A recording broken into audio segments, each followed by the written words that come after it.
Are you bored of being entertained?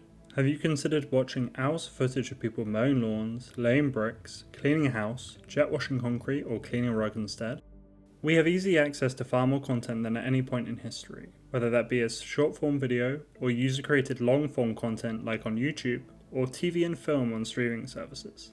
While we might be past peak TV, streaming services are still pumping out hundreds of hours of content every day, across every genre and in tens of languages. Even if you don't subscribe to any streaming services, YouTube is free, and the most popular creators have increasingly higher production values, such as MrBeast, to take an extreme example. In the realm of short-form video, TikTok, Reels, and YouTube Shorts all feature increasingly elaborate productions, as video editing tools become increasingly powerful, and the incentives become stronger. And with the advent of AI, there's inevitably going to be more content than ever. OpenAI recently previewed Sora, which allows for the creation of photorealistic video based on a text prompt. So you might be surprised to learn of a type of content that is the opposite of this, or you may already be intimately familiar and an avid enjoyer of it. It's characterized by minimally edited footage of people doing tasks you might otherwise think of as mundane. The results, though, are always satisfying.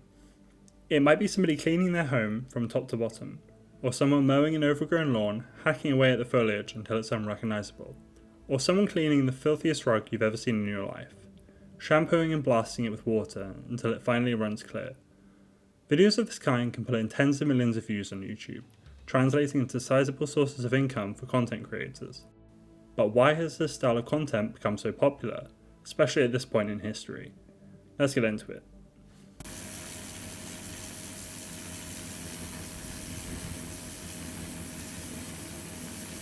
This type of content is often described as ASMR, an initialism of the phrase Autonomous Sensory Meridian Response, defined by Wikipedia as describing a tingling sensation that usually begins on the scalp and moves down the back of the head and upper spine, most commonly triggered by specific auditory or visual stimuli. While some viewers may watch these videos for the ASMR effect, I suspect that most do not, especially as only roughly 1 in 5 people are capable of true ASMR, according to the Sleep Foundation. ASMR has simply become a well-known term to describe this kind of satisfying content. The strongest universal theme in the videos that this video is about is transformation, so I'll call it transformational content for convenience. People who enjoy this style of content tend to describe it as satisfying, relaxing, calming, and it also tends to be very long, so the viewer can sit back and passively watch. It doesn't require us to think too much, it's not meant to be mentally stimulating. While very different in format, this style of content has parallels with makeover reality TV, such as Queer Eye, Extreme Makeover, and Botched. The enjoyment of these shows is in the powerful feeling of something wrong being righted, with a sentimental story thrown in for extra pulp. We can feel happy for the lucky family having their home completely renovated, or the unfortunate victim of botched plastic surgery regaining her confidence thanks to the expert surgical abilities of Terry Dubrow and Paul Nassif. For decades, these shows have scratched that itch to see stunning, satisfying transformations, and crucially they do it in a 60-minute slot or less. The appeal of makeover reality TV is that it does in a short amount of time what would normally take months. We want to lose weight quickly, become experts overnight, leave for the day, and come home to our home transformed. There are many reasons for this, from the pressures of social media, particularly around body image and lifestyle, to the pressures of a volatile and unpredictable job market. We're left dying for a taste of dramatic self-improvement without the time or energy to attain it, especially when many of us are working multiple jobs to try and keep up with the cost of living. And these pressures are all compounded by the distressing state of the world we live in. Makeover reality TV satisfies this desire in a flashy, slick format with polished hosts and snappy editing, which sometimes exaggerates the scale of the transformation. TV of this kind has been around for decades, but like much traditional TV, its format is no longer suitable for the times we live in. Its replacement is something much more raw, distilling down the core appeal of this transformational content.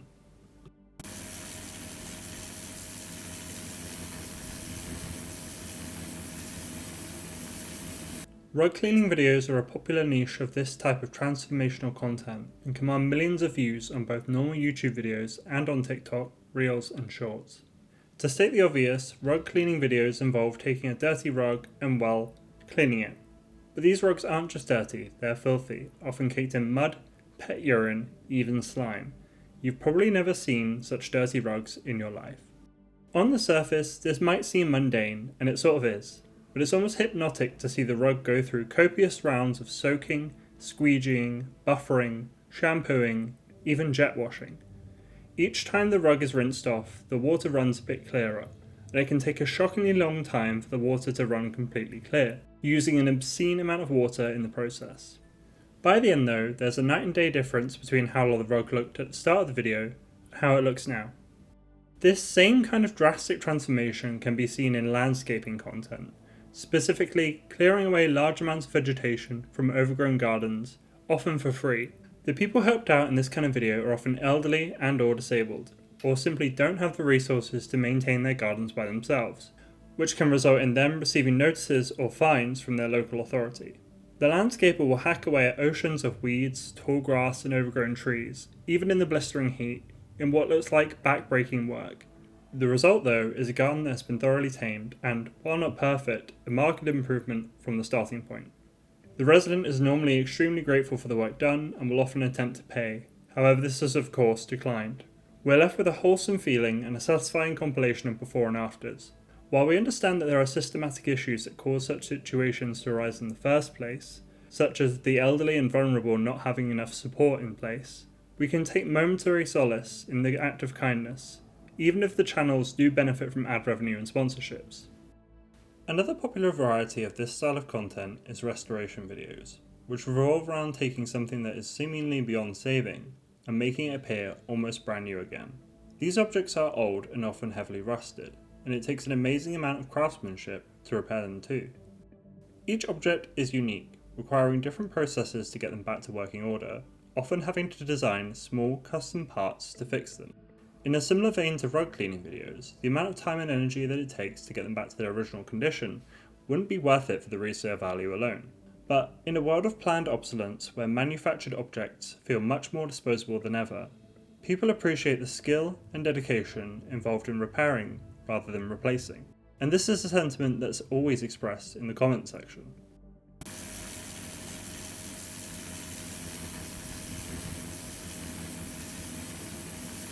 So, what does it all mean?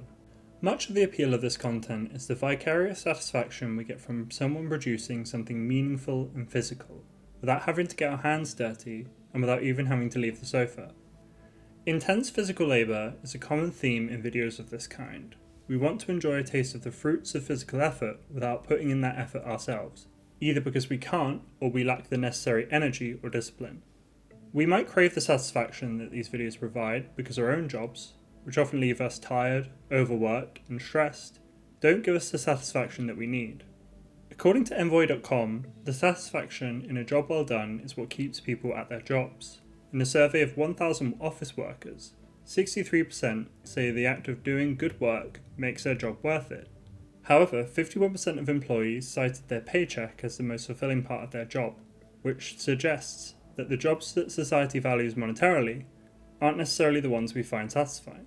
The type of jobs that are worked in these videos are often ones that are undervalued by the rest of the population, due in part to market forces, but also because of a perception that they're unskilled or low-skilled. The comment sections on these videos are always glowing though, full of enthusiastic praise and appreciation for the hard work they've done, and sometimes for the good deed they've done in the process. This raw, transformational style of content is unique because people have always done these jobs and tasks, often in public spaces. It's just never been recorded and shared online on such a large scale.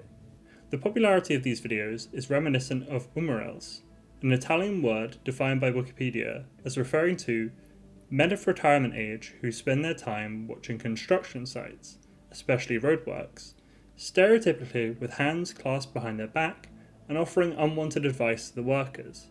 Its literal meaning is little man. The satisfaction that we get from a job well done is even greater when it's been done for the benefit of the general public. It's a very visible form of our taxes in action, and the kind of use of taxes that is most widely supported. And for these men of retirement age, whose bodies no longer allow them to do the same things they once did, they are able to live through the construction workers they watch.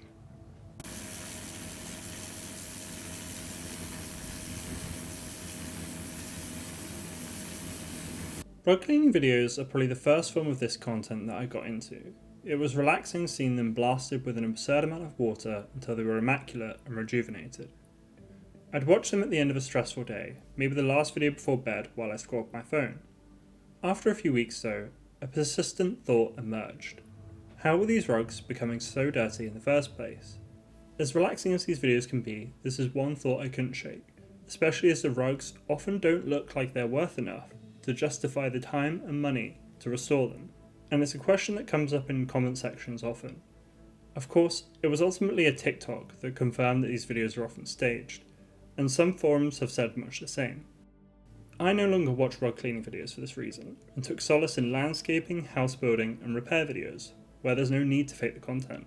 There's plenty of lawns that need cutting, homes that need building, and objects that need repairing. The latter category has been known to stage repairs, but these are easy to spot. However, this revelation about rug cleaning content really brought into focus the efficiency with which tech companies incentivize the creation of content that's perfectly optimized to generate views and engagement.